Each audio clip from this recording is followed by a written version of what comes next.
तस्माद्योगाय यजुस्व योगः कर्मसु कौशलम। यदि किसी मनुष्य को किसी शास्त्र के जानने की इच्छा पहले से ही ना हो तो वह उस शास्त्र के ज्ञान को पाने का अधिकारी नहीं हो सकता है। ऐसे अधिकार रहित मनुष्य को उस शास्त्र की शिक्षा देना मानो चलनी में दूध दुहना ही है। शिष्य को इस शिक्षा से कुछ लाभ नहीं, परंतु गुरु को भी निरर्थक श्रम करके समय नष्ट करना पड़ता है।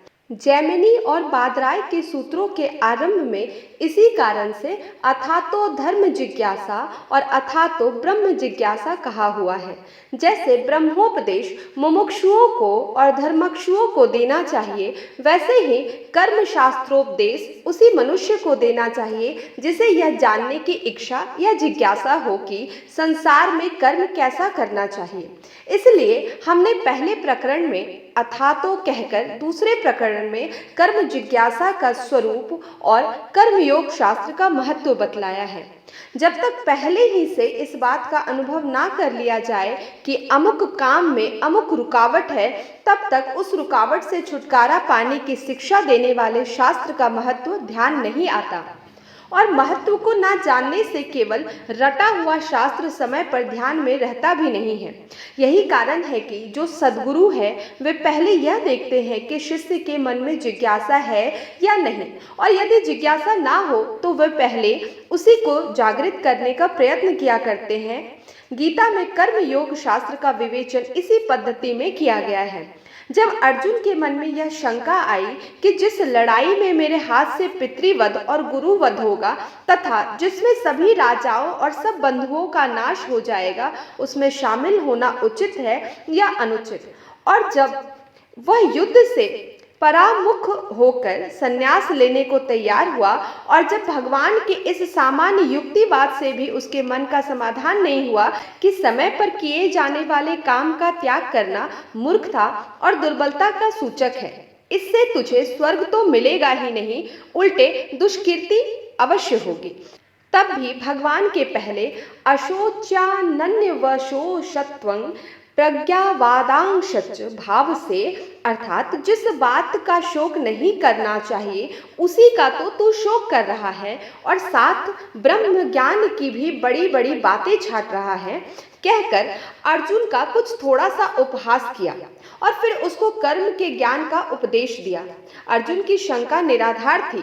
गत प्रकरण में हमने यह दिखलाया कि अच्छे अच्छे पंडितों को भी कभी कभी क्या करना चाहिए और क्या नहीं करना चाहिए यह प्रश्न चक्कर में डाल देता है, परंतु कर्म अकर्म की चिंता में अनेक अड़चनें आती है, इसलिए कर्म छोड़ देना उचित नहीं है। विचारवान पुरुषों को ऐसी युक्ति अर्थात योग को स्वीकार करना चाहिए जिससे सांसारिक कर्मों का लोप तो होने ना पावे और कर्माचरण करने वाला किसी पाप या बंधन में भी ना फंसे। यह कहकर श्री कृष्ण अर्जुन को पहले यही उपदेश दिया है, तस्माद्योगाय युजस्व, अर्थात तू भी इसी युक्ति को स्वीकार कर।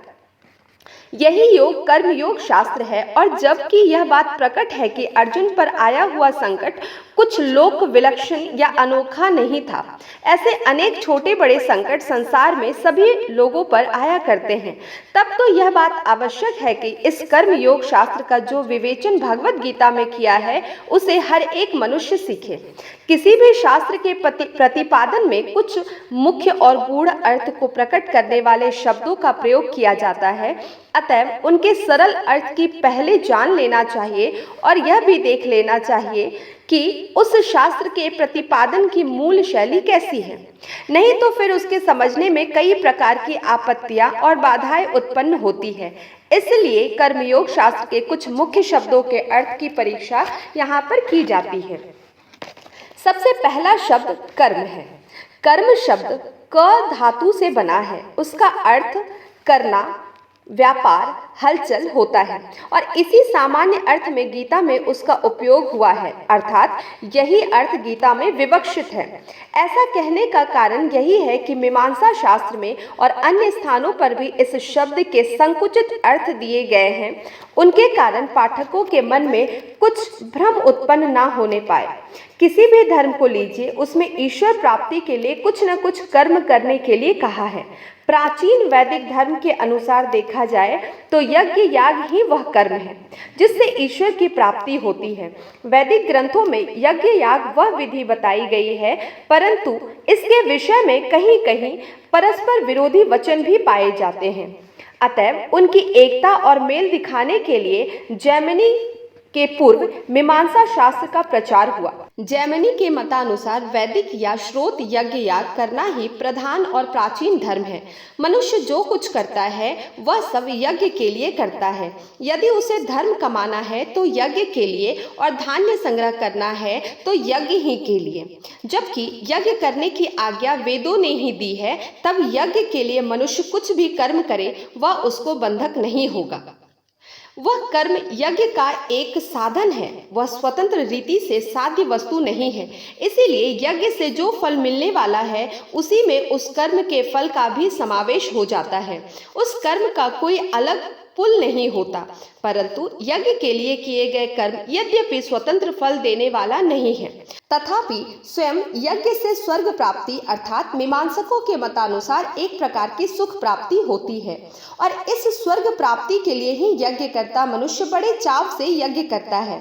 इसी से स्वयं यज्ञ कर्म पुरुषार्थ कहलाता है, क्योंकि जिस वस्तु से किसी मनुष्य की प्रीति होती है और जिसे पाने की उसके मन में इच्छा होती है उसे पुरुषार्थ कहते हैं। यज्ञ का पर्यायवाची ऋतु शब्द है, इसलिए यज्ञार्थ कर्म अर्थात जो स्वतंत्र रीति से फल नहीं देते अतएव अबंधक है, और दूसरे ब्राह्मण ग्रंथों में सारा वर्ण यज्ञ यादिकाओं का ही है। ऋग्वेद संहिता में इंद्र आदि देवताओं की स्तुति संबंधी सूक्त है, तथापि मीमांसक गण कहते हैं कि सब श्रुति ग्रंथ यज्ञ आदि कर्मों के ही प्रतिपादक है, क्योंकि उनका विनियोग यज्ञ के समय में ही किया जाता है। इन कर्मठ याज्ञिक या केवल कर्मवादियों का कहना है कि वेदोक्त यज्ञ याग आदि कर्म करने से ही स्वर्ग प्राप्ति होती है, अन्यथा नहीं होती, चाहे ये यज्ञ याग अज्ञान से किए जाए या ब्रह्म ज्ञान से।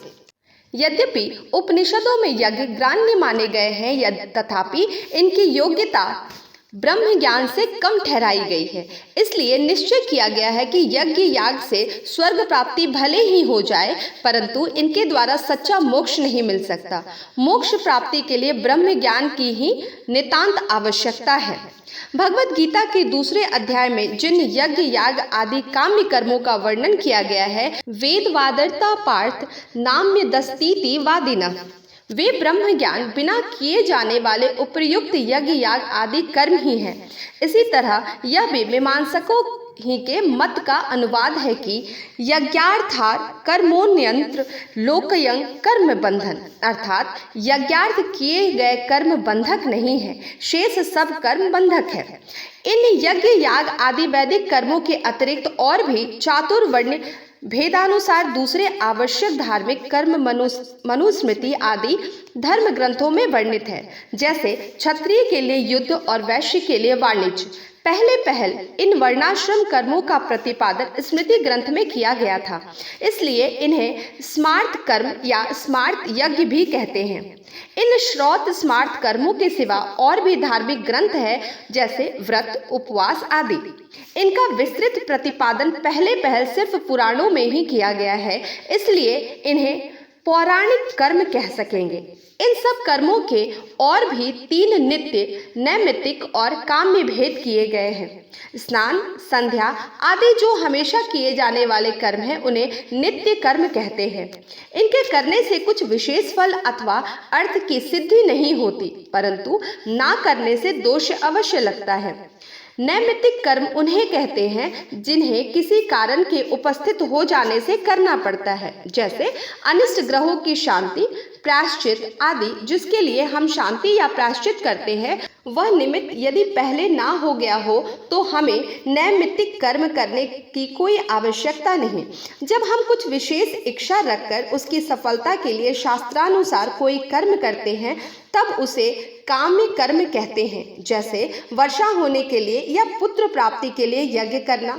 नित्य, नैमित्तिक और काम्य कर्मों के सिवा कुछ और कर्म हैं, जैसे मदिरापान इत्यादि, जिन्हें शास्त्रों ने त्याज्य कहा है, इसलिए ये कर्म निषिद्ध कर्म कहलाते हैं। नित्य कर्म कौन से हैं, नैमित्तिक कौन कौन है और काम्य तथा निषिद्ध कर्म कौन कौन से हैं, ये सब बातें धर्मशास्त्रों में निश्चित कर दी गई है।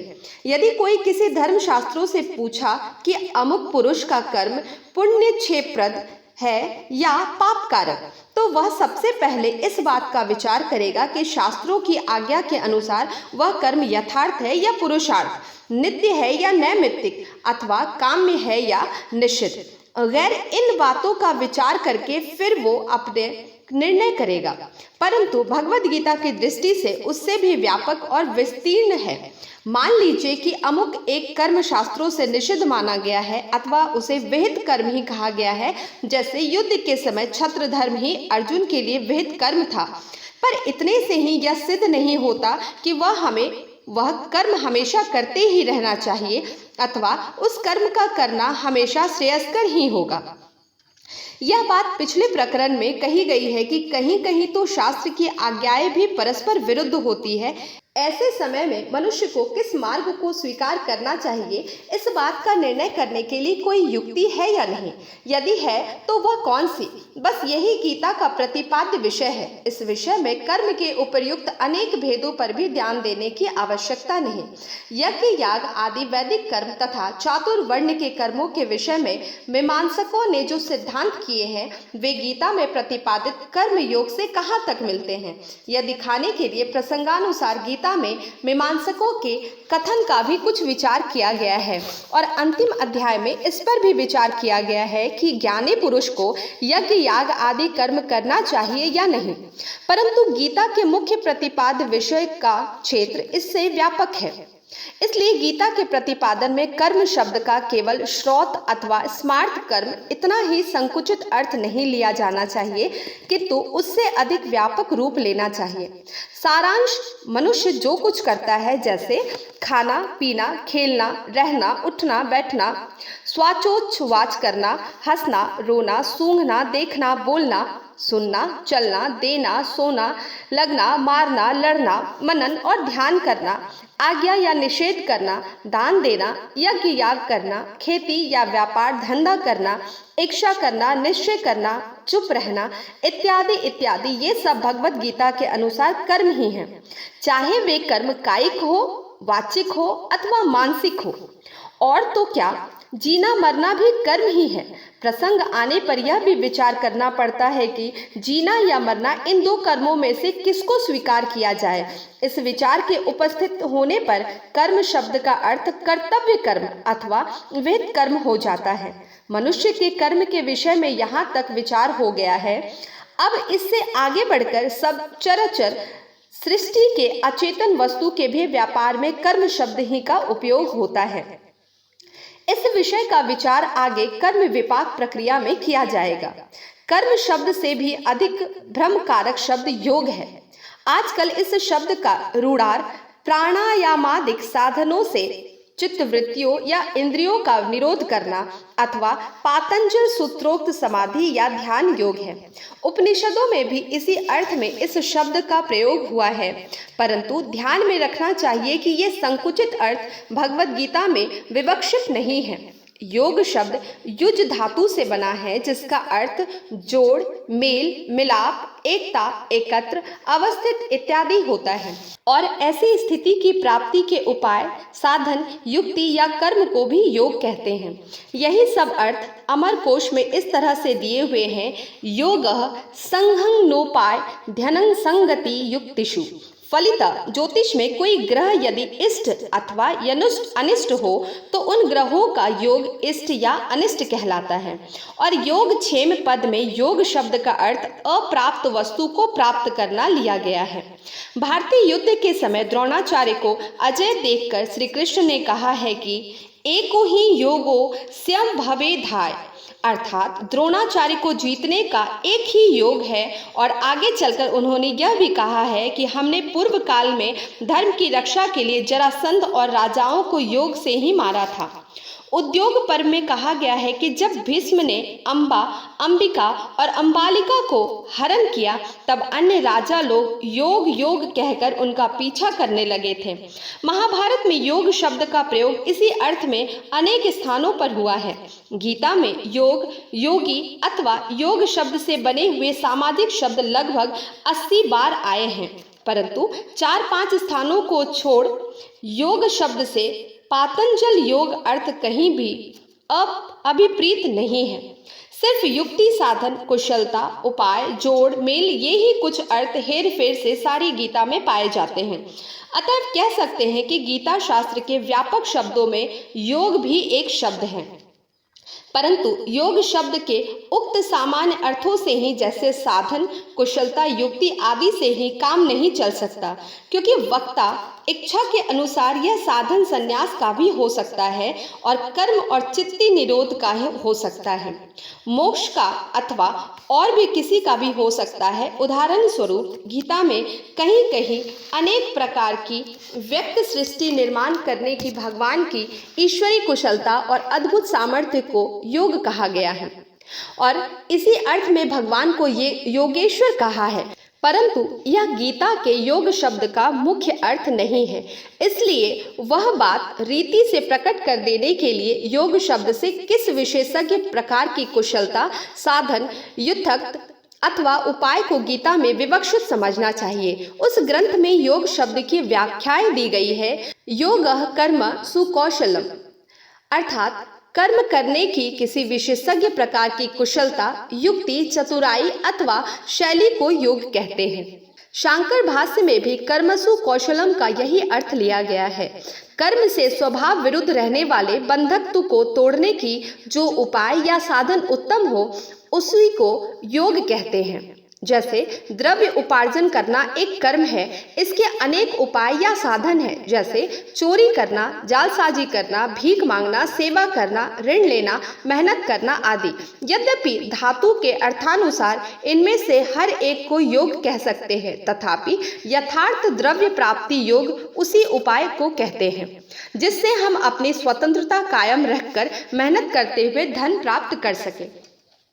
जब स्वयं भगवान ने योग शब्द की निश्चित और स्वतंत्र व्याख्या कर दी है, कर्मसु कौशलम अर्थात कर्म करने की एक प्रकार की विशेष युक्ति को योग कहते हैं। सच पूछो तो इस शब्द के मुख्य अर्थ के विषय में कुछ भी शंका नहीं रखनी चाहिए, परंतु स्वयं भगवान की बतलाई हुई इस व्याख्या पर ध्यान ना देकर टीकाकारों ने गीता का मतितार्थ भी मनमाना निकाला है। अतएव इस भ्रम को दूर करने के लिए योग शब्द का कुछ अधिक स्पष्टीकरण होना चाहिए।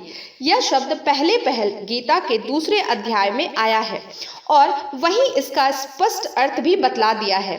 भगवान ने अर्जुन को पहले सांख्य शास्त्र के अनुसार यह समझा दिया कि युद्ध क्यों करना चाहिए। इसके बाद उन्होंने कहा कि अब हम तुझे योग के अनुसार उपपत्ति बतलाते हैं और फिर इसका वर्णन किया है कि जो लोग हमेशा यज्ञ आदि काम्य कर्मों में निमग्न रहते हैं और उनकी बुद्धि फलाशा से कैसे व्यग्र हो जाती है।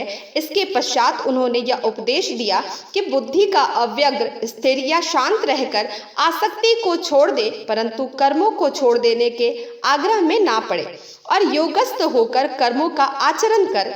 यहीं पर पहले योग शब्द का अर्थ भी स्पष्ट कर दिया है कि सिद्धि और असिद्धि दोनों में समत्व बुद्धि का यह योग ही श्रेष्ठ है और बुद्धि की समता हो जाने पर कर्म करने वाले को कर्म संबंधी पाप पुण्य की बाधा नहीं होती।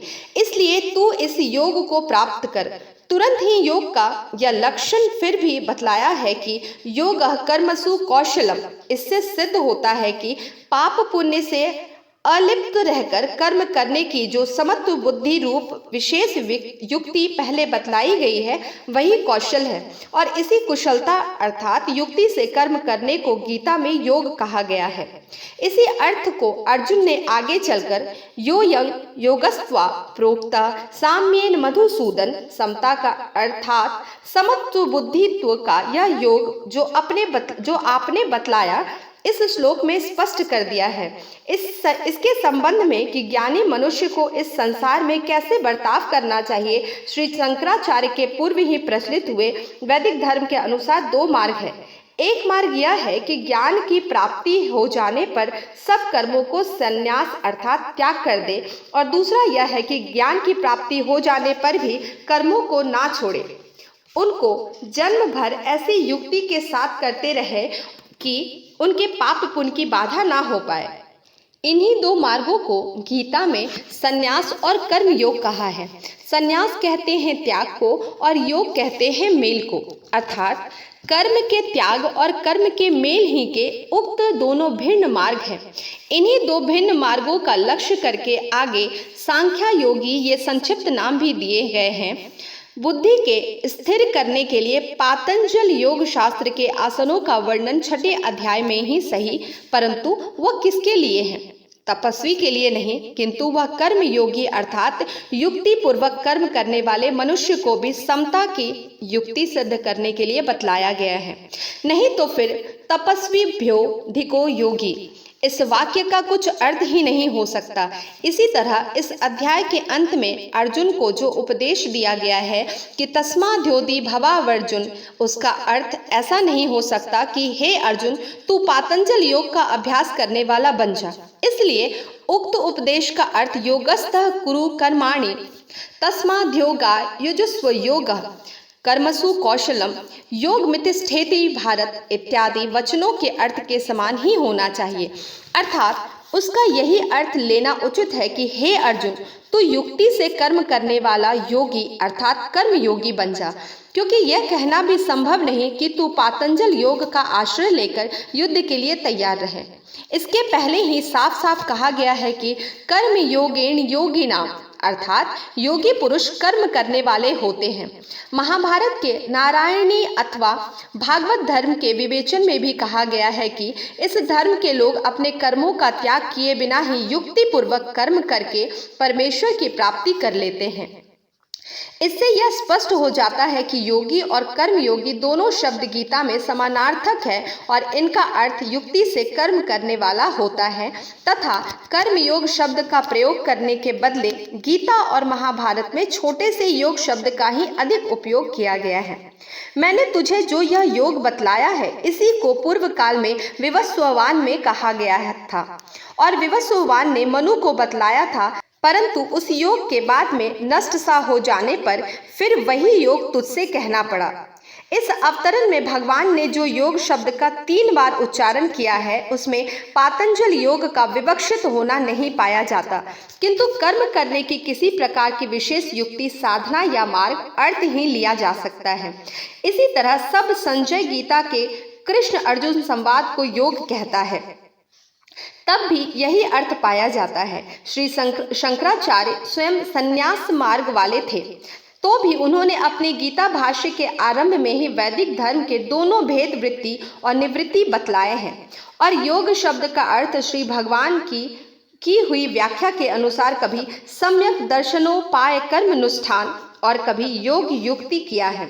इसी तरह महाभारत में भी योग और ज्ञान दोनों शब्दों के विषय में स्पष्ट लिखा है कि प्रवृत्ति लक्षणों योग ज्ञानं संन्यास लक्षणम, अर्थात योग का अर्थ प्रवृत्ति मार्ग और ज्ञान का अर्थ संन्यास या निवृत्त मार्ग से है।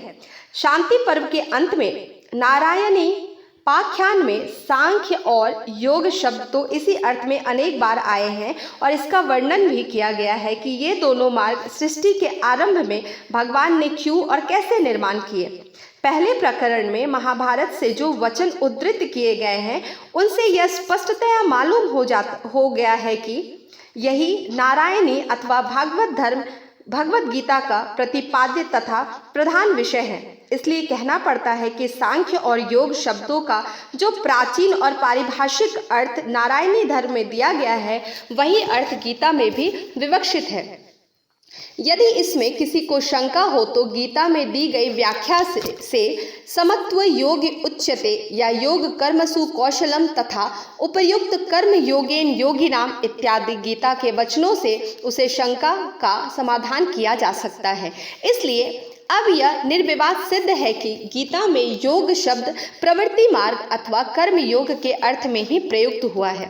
वैदिक धर्म ग्रंथों की कौन कहे, यह योग शब्द पाली और संस्कृत भाषाओं के बौद्ध धर्म ग्रंथों में भी इसी अर्थ में प्रयुक्त है। उदाहरणार्थ संवत के लगभग लिखे मिलिंद प्रश्न नामक पाली ग्रंथ में पुब्ब योगो शब्द आया है और वहां उसका अर्थ पुब्ब कम किया गया है। इसी तरह अश्वघोष कविकृत जो शालीन वाहन शक के आरंभ में हो गया है, बुद्ध चरित नामक संस्कृत काव्य के पहले सर्ग के 50वें श्लोक में यह वर्णन है। आचार्य कुंग योग विधौ द्विज नाम प्राप्त मन्यर्जन को जगा, अर्थात ब्राह्मणों को योग विधि की शिक्षा देने राजा जनक आचार्य उपदेष्टा हो गया। इनके पहले यह आचार्य वर्ग किसी को भी प्राप्त नहीं हुआ था। यहाँ पर योग विधि का अर्थ निष्काम कर्म योग की विधि ही समझना चाहिए, क्योंकि गीता आदि अनेक ग्रंथ मुक्त कंठ से कह रहे हैं कि जनक जी के बर्ताव का यही रहस्य है। और अश्वघोष ने अपने बुद्ध चरित में यह दिखलाने के लिए कि गृहस्थ आश्रम में रहकर भी मोक्ष की प्राप्ति कैसे की जा सकती है, जनक का ही उदाहरण दिया है।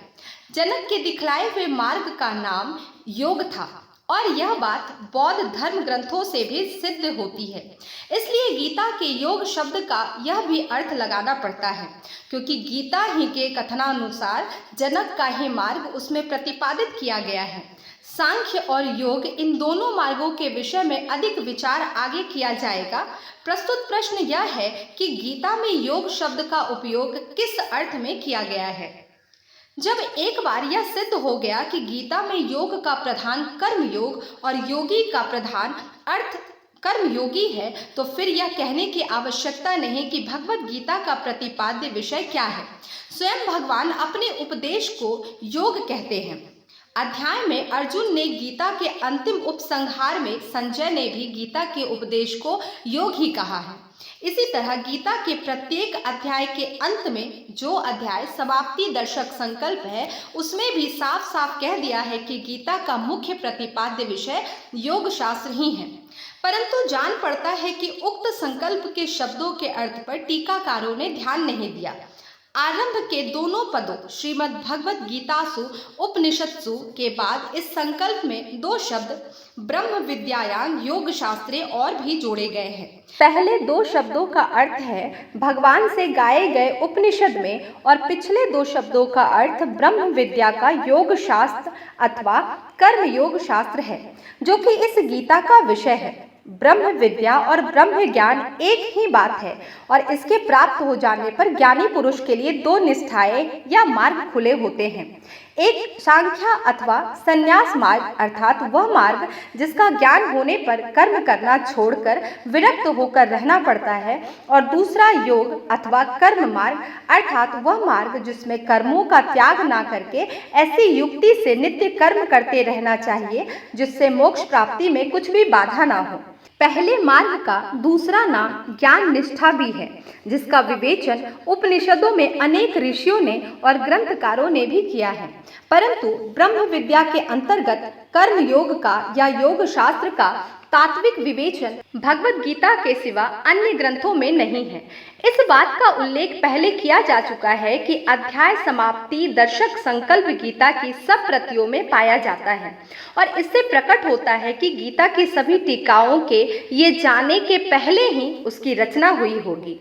उस संकल्प के रचयिता ने इस संकल्प में ब्रह्म विद्यायां योग शास्त्रे इन दो पदों को व्यर्थ ही नहीं जोड़ दिया है, किंतु उसने गीता शास्त्र के प्रतिपाद्य विषय की अपूर्वता दिखाने के लिए उक्त पदों के उस संकल्प में आधार और हेतु सहित स्थान दिए हैं।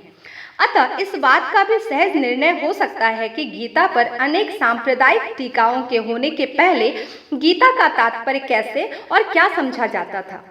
यह हमारे सौभाग्य की बात है कि इस कर्म योग का प्रतिपादन स्वयं भगवान श्री कृष्ण ही ने किया है, जो इस योग मार्ग के प्रवर्तक और सब योगों के साक्षात ईश्वर हैं, और लोकहित के लिए उन्होंने अर्जुन को उस रहस्य को बतलाया है।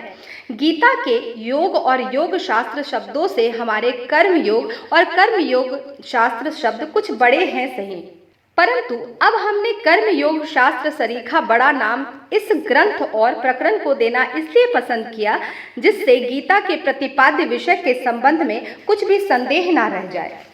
एक ही कर्म करने के जो अनेक योग साधन या मार्ग है, उनमें से सर्वोत्तम और शुद्ध मार्ग कौन है, उसके अनुसार नित्य आचरण किया जा सकता है या नहीं किया जा सकता, तो कौन अपवाद उत्पन्न होते हैं और वे क्यों उत्पन्न होते हैं। जिस मार्ग को हमने उत्तम मान लिया है वह उत्तम क्यों है, जिस मार्ग को हम बुरा समझते हैं वह बुरा क्यों है।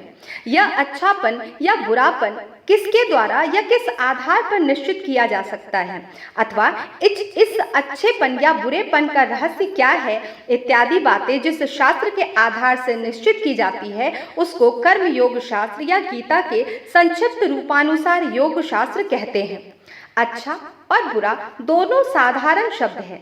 इन्हीं के समान अर्थ में कभी कभी शुभ अशुभ, हितकर अहितकर, श्रेयस्कर अश्रेयस्कर, कर्तव्य अकर्तव्य, पाप पुण्य, धर्म अधर्म इत्यादि शब्दों का उपयोग हुआ करता है।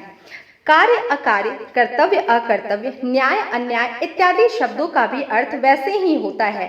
तथापि इन शब्दों का उपयोग करने वालों को सृष्टि रचना विषयक मत भिन्न भिन्न होने के कारण कर्मयोग शास्त्र के निरूपण के पंथ में भी भिन्न भिन्न हो गए हैं।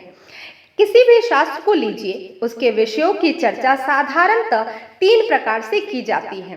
पहला, इस जड़ सृष्टि के पदार्थ ठीक वैसे ही हैं जैसे कि वे हमारी इंद्रियों को गोचर होते हैं, इसके परे उनमें और कुछ नहीं है। इस दृष्टि से उनके विषय में विचार करने की एक पद्धति है जिसे आदि भौतिक विवेचन कहते हैं। उदाहरणार्थ, सूर्य को देवता ना मानकर केवल 5 भौतिक जड़ पदार्थों का गोला माने और उष्णता, प्रकाश, वजन, दूरी और आकर्षण इत्यादि उसके केवल गुण धर्मों ही की परीक्षा करे तो उसे सूर्य की आदि भौतिक विवेचन कहते हैं। दूसरा उदाहरण पेड़ का लीजिए। इसका विचार ना करके कि पेड़ के पत्ते निकलना, फूलना, फलना आदि क्रियाएं किस अंतर्गत शक्ति के द्वारा होती है, जब केवल बाहरी दृष्टि से विचार किया जाता है कि जमीन में बीज बोने से अंकुर फूटते हैं, फिर वे बढ़ते हैं और उसी से पत्ते, शाखा, फूल इत्यादि दृश्य विकार प्रकट होते हैं, तब उसे पेड़ का आदि भौतिक विवेचन कहते हैं। रसायन शास्त्र, पदार्थ विज्ञान, विद्युत शास्त्र इत्यादि आधुनिक शास्त्रों का विवेचन इसी ढंग से होता है। और तो क्या, आदि भौतिक पंडित भी यह मानते हैं कि उक्त रीति से किसी वस्तु के दृश्य गुणों का विचार कर लेने पर उनका काम पूरा हो जाता है। सृष्टि के पदार्थों को इससे अधिक विचार करना निष्फल है। जब उक्त दृष्टि को छोड़कर इस बात का विचार किया जाता है या उसके लिए किसी तत्व का आधार भी है, तो केवल आधि भौतिक विवेचन से ही काम नहीं चलता, हमको कुछ आगे बढ़ना पड़ता है। उदाहरणार्थ, जब हम यह मानते हैं कि 5 भौतिक सूर्य के जड़ या अचेतन गोले में सूर्य नामक एक देवता का अधिष्ठान है और इसी के द्वारा अचेतन गोले के सब व्यापार या व्यवहार होते हैं, तब उसको इस विषय का आदि दैविक विवेचन कहते हैं। इस मत के अनुसार यह माना जाता है कि पेड़ में, पानी में, हवा में अर्थात सब पदार्थों में अनेक देवता है जो उन जड़ तथा अचेतन पदार्थों से भिन्न तो है, किंतु उनके व्यवहारों को चलाने वाली, मनुष्य के शरीर में आत्म स्वरूप से रहने वाली और मनुष्य को सारी सृष्टि का ज्ञान प्राप्त कर देने वाली एक ही चित्त शक्ति है जो कि इंद्रियातीत है और जिसके द्वारा ही इस जगत का सारा व्यवहार चल रहा है। तब उस विचार पद्धति को आध्यात्मिक विवेचन कहते हैं। उदाहरणार्थ, अध्यात्मवादियों का मत है कि सूर्य, चंद्र आदि का व्यवहार, यहाँ तक कि वृक्षों के पत्तों का हिलना भी इसी अनचित्त शक्ति की प्रेरणा से हुआ करता है। सूर्य, चंद्र आदि में या अन्य स्थानों में भिन्न भिन्न तथा स्वतंत्र देवता नहीं है। प्राचीन काल से किसी भी विषय का विवेचन करने के लिए ये 3 मार्ग प्रचलित है और इनका उपयोग उपनिषद ग्रंथों में भी किया गया है। उदाहरणार्थ, ज्ञानेंद्रिय श्रेष्ठ है और या प्राण श्रेष्ठ है। इस बात का विचार करते समय बृहदारण्यक आदि उपनिषदों में एक बार उक्त इंद्रियों के अग्नि आदि देवताओं को और दूसरी बार इनके सूक्ष्म रूपों को लेकर उनके बलाबल का विचार किया गया है। और गीता के 7वें अध्याय के अंत में तथा 8वें के आरंभ में ईश्वर के स्वरूप का जो विचार बतलाया गया है वह भी इसी दृष्टि से किया गया है।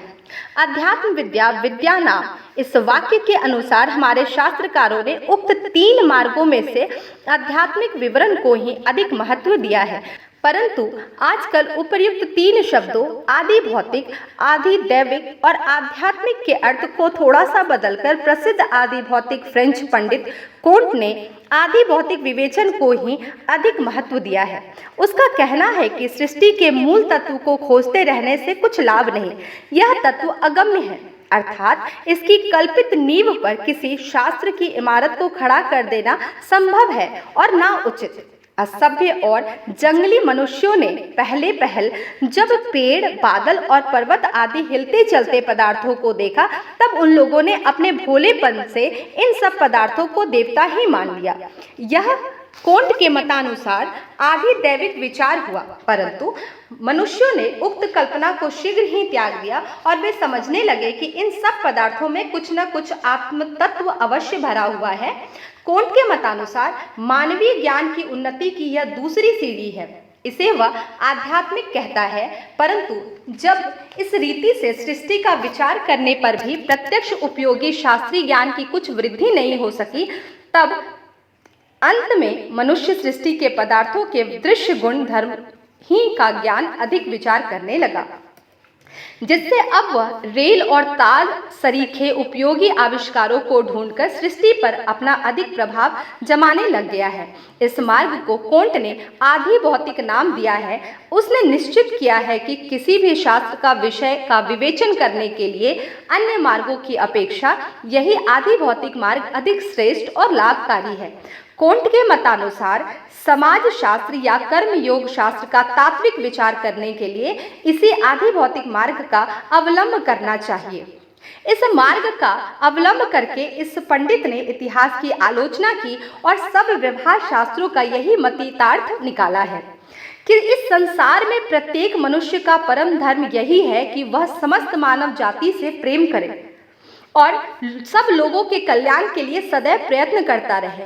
मिल और स्पेंसर आदि अंग्रेजी पंडित इसी मत के पुरस्कर्ता कहे जा सकते हैं। इसके उल्टे कांट, हेगल, शोपेनहायर आदि जर्मन तत्वज्ञानी पुरुषों ने नीति शास्त्र के विवेचन के लिए इस आदि भौतिक पद्धति को अपूर्ण माना है और हमारे वेदांतियों की नाई आध्यात्मिक बुद्धि से ही नीति के समर्थन करने के मार्ग को आजकल उन्होंने यूरोप में फिर स्थापित किया है। इसके विषय में और अधिक आगे चलकर लिखा जाएगा। एक ही अर्थ के विवक्षित होने पर भी अच्छा और बुरा के पर्यायवाची भिन्न भिन्न शब्दों का जैसे कार्य अकार्य और धर्म अधर्म का उपयोग क्यों होने लगा? इसका कारण यही है कि विषय प्रतिपादन मार्ग या दृष्टि प्रत्येक की भिन्न भिन्न होती है। अर्जुन के सामने जब यह प्रश्न था कि जिस युद्ध में भीष्म, द्रोण आदि का वध करना पड़ेगा उसमें शामिल होना उचित है या नहीं, और यदि इसी प्रश्न का उत्तर देने का प्रसंग किसी आदि भौतिक पंडित पर आता है तो वह पहले इस बात का विचार करता है कि भारतीय युद्ध से स्वयं अर्जुन को दृश्य हानि या लाभ हानि कितना होगा और कुल समाज पर उसका क्या परिणाम होगा। यह विचार करके तब उसने निश्चय किया होता कि युद्ध करना न्याय है या अन्याय। इसका कारण यह है कि किसी कर्म के अच्छेपन या बुरेपन का निर्णय करते समय ये आदि भौतिक पंडित यही सोचा करते हैं कि इस संसार में उस कर्म का आदि भौतिक परिणाम अर्थात प्रत्यक्ष बाह्य परिणाम क्या होगा। ये लोग इस आदि भौतिक कसौटी के सिवा और किसी साधन या कसौटी को नहीं मानते, परंतु ऐसे उत्तर से अर्जुन का समाधान होना संभव नहीं था। उसका दृष्टि उससे भी अधिक व्यापक था। उसे केवल अपने सांसारिक हित का विचार नहीं करना था, किंतु उसे पारलौकिक दृष्टि से भी यह निर्णय कर लेना था कि इस युद्ध का परिणाम मेरी आत्मा के लिए श्रेयस्कर होगा या नहीं। उसे इस बात की कुछ भी शंका नहीं थी कि युद्ध में भीष्म, द्रोण आदियों का वध होने पर तथा राज्य प्राप्ति होने पर मुझे ऐहिक सुख मिलेगा या नहीं, और मेरा शासन लोगों को दुर्योधन से अधिक सुखदायक होगा या नहीं।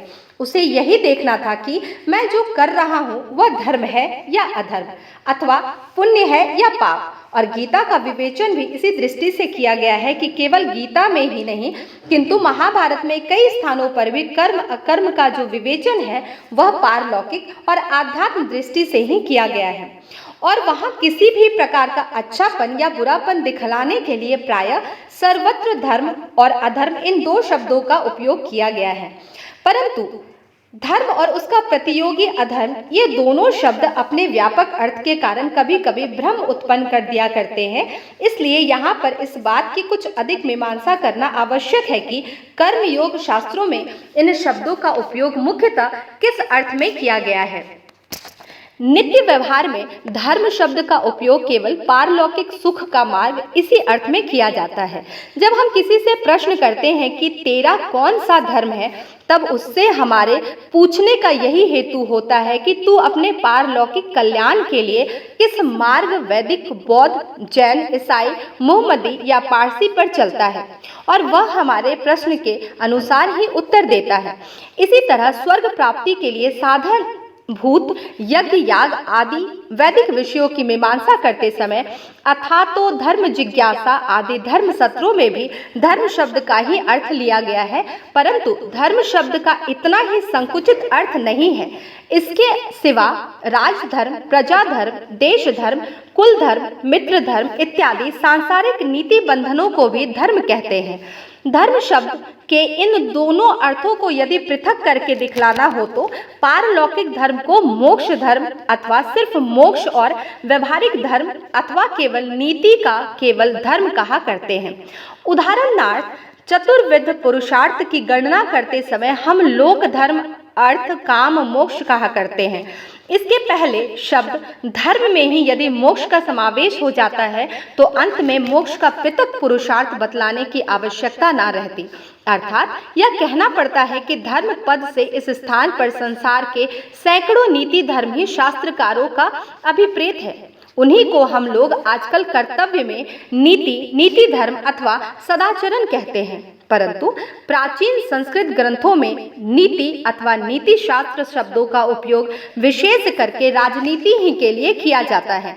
इसलिए पुराने जमाने में कर्तव्य, कर्म अथवा सदाचार के सामान्य विवेचन को नीति प्रवचन ना कहकर धर्म प्रवचन कहा करते थे।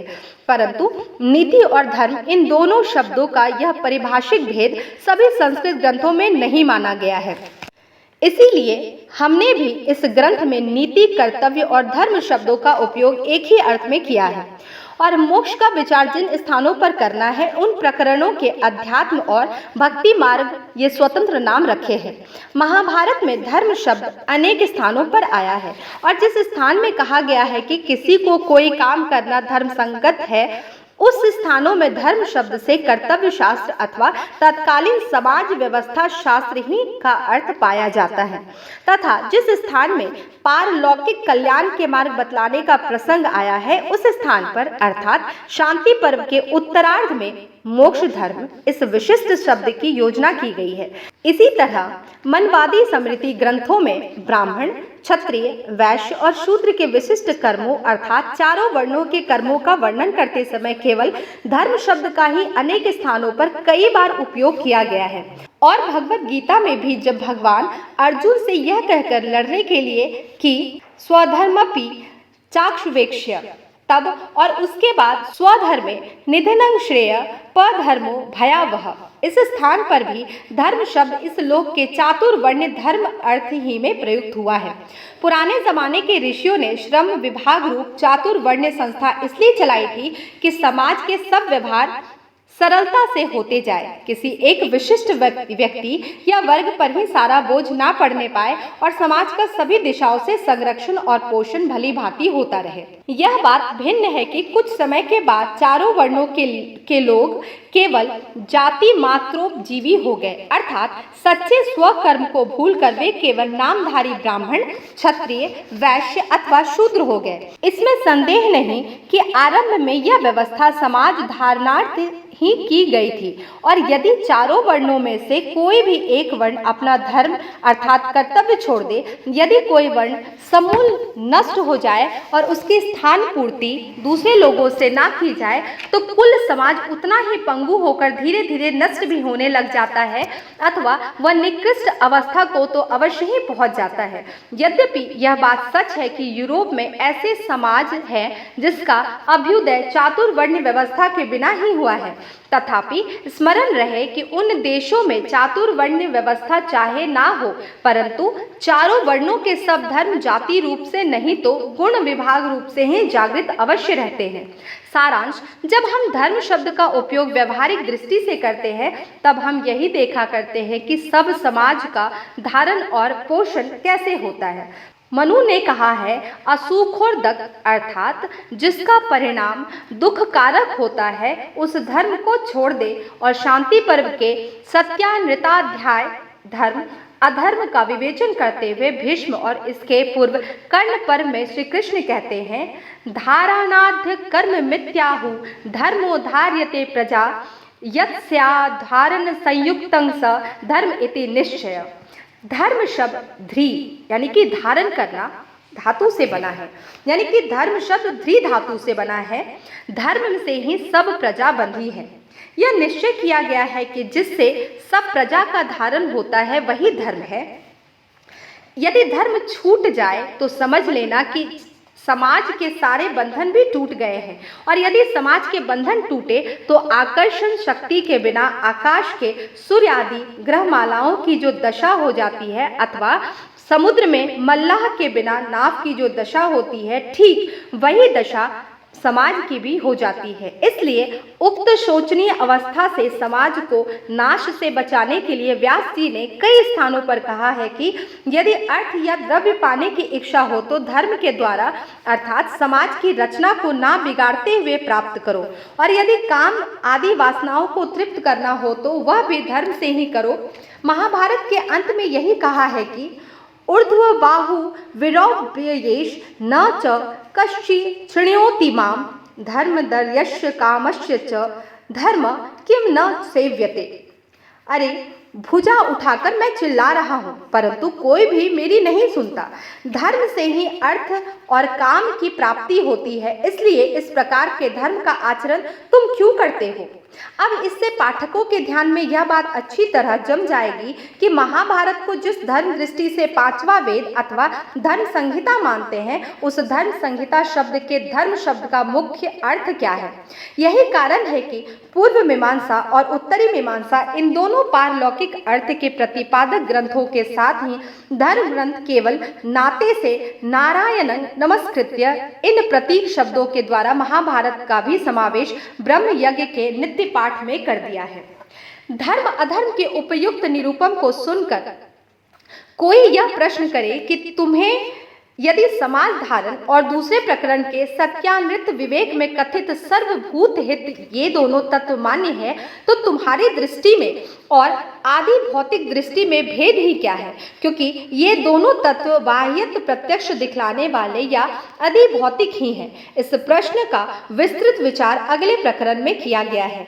यहाँ इतना ही कहना बस है कि यद्यपि हमको यह तत्व मान्य है कि समाज धारण ही धर्म का मुख्य बाह्य उपयोग है, तथापि हमारे मत की विशेषता यह है कि वैदिक अथवा अन्य सब धर्मों का जो परम उद्देश्य आत्म कल्याण या मोक्ष है, उस पर भी हमारी दृष्टि बनी है।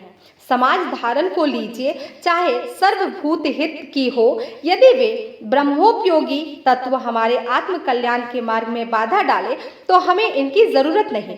हमारे आयुर्वेद ग्रंथ यदि यह प्रतिपादन करते हैं कि वैद्यक शास्त्र भी शरीर के द्वारा मोक्ष प्राप्ति का साधन होने के कारण संग्रहणीय है, तो यह कदापि संभव नहीं कि शास्त्र में इस महत्व के विषय का विचार किया गया है कि सांसारिक व्यवहार किस प्रकार करनी चाहिए।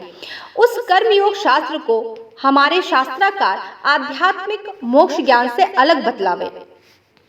इसलिए हम समझते हैं कि जो कर्म हमारे मोक्ष अथवा हमारी आध्यात्मिक उन्नति के अनुकूल हो वही पुण्य है, वही शुभ कर्म है, और जो कर्म उसके प्रतिकूल वही पाप अधर्म अथवा अशुभ है। यही कारण है कि हम कर्तव्य, अकर्तव्य, कार्य, अकार्य शब्दों के बदले धर्म और अधर्म शब्दों का ही, यद्यपि बाह्य सृष्टि के व्यवहारिक कर्मों अथवा व्यापारों का विचार करना ही प्रधान विषय हो, तो भी उक्त कर्मों के बाह्य परिणाम के विचार के साथ ही साथ यह विचार भी हम लोग हमेशा करते हैं कि व्यापार हमारी आत्मा के कल्याण के अनुकूल है या प्रतिकूल। यदि आदि भौतिकवादी से कोई यह प्रश्न करे कि मैं अपने हित छोड़कर लोगों का हित क्यों करूं, तो वह इसके सिवा और क्या समाधान कारक उत्तर दे सकता है कि यह तो सामान्यतः मनुष्य स्वभाव ही है। हमारे शास्त्रकारों की दृष्टि से इससे परे पहुंची है और व्यापक आध्यात्मिक दृष्टि से ही महाभारत में कर्म योग शास्त्र का विचार किया गया है एवं श्रीमद् भगवत गीता में वेदांत का निरूपण भी इतने ही के लिए किया गया है। प्राचीन यूनानी पंडितों की भी यही राय है कि अत्यंत हित अथवा सद्गुणों की पराकाष्ठा के समान कुछ न कुछ परम उद्देश्य कल्पित करके फिर उसी दृष्टि से कर्म अकर्म का विवेचन करना चाहिए। और अरिस्टोटल अपने नीति शास्त्र के ग्रंथ में कहा है कि आत्मा के हित में ही इन सब बातों का समावेश हो जाता है। तथापि इस विषय में आत्मा के हित को जितनी प्रधानता देनी चाहिए थी उतनी अरिस्टोटल नहीं दी है। हमारे शास्त्रकारों की बात इस प्रकार नहीं है। उन्होंने निश्चित किया है कि आत्मा का कल्याण अथवा आध्यात्मिक पूर्णावस्था ही प्रत्येक मनुष्य का पहला और परम उद्देश्य है। अन्य प्रकार के हितों की अपेक्षा उसी को प्रधान जानना चाहिए और तदनुसार कर्म अकर्म का विचार करना चाहिए। आध्यात्मिक विद्या को छोड़कर कर्म अकर्म का विचार करना ठीक नहीं है। जान पड़ता है कि वर्तमान समय में पश्चिमी देशों के कुछ पंडितों ने भी कर्म अकर्म के विवेचन की इस पद्धति को स्वीकार किया है। उदाहरणार्थ जर्मन तत्वज्ञानी कांट ने पहले शुद्ध व्यवसायत्मक बुद्धि की मीमांसा नामक आध्यात्मिक ग्रंथ लिखकर फिर उसकी पूर्तता के लिए व्यवहारिक यानी कि वासनात्मक बुद्धि की मीमांसा नामक नीति शास्त्र विषयक ग्रंथ लिखा है। और इंग्लैंड में ग्रीन ने अपने नीति शास्त्र के उपोध्यात का सृष्टि के मूलभूत आत्म तत्व से भी आरंभ किया है। परंतु इन ग्रंथों के बदले केवल आदि भौतिक पंडितों के ही नीति ग्रंथ आजकल हमारे यहाँ की अंग्रेजी पाठशाला में पढ़ाए जाते हैं, जिसका परिणाम यह दिख पड़ता है कि गीता में बतलाए गए कर्म योग शास्त्र के मूल तत्वों का हमारे अंग्रेजी सीखे हुए विद्वानों को भी स्पष्ट बोध नहीं होता। उक्त विवेचन से ज्ञात हो जाएगा कि व्यवहारिक नीति बंधनों के लिए अथवा समाज धारण की व्यवस्था के लिए हम धर्म शब्द का उपयोग क्यों करते हैं। महाभारत, भगवत गीता आदि संस्कृत ग्रंथों में तथा प्राकृत भाषा ग्रंथों में भी व्यवहारिक कर्तव्य अथवा नियम के अर्थ में धर्म शब्द का हमेशा उपयोग किया जाता है। कुल धर्म और कुलाचार दोनों शब्द समानार्थक समझे जाते हैं।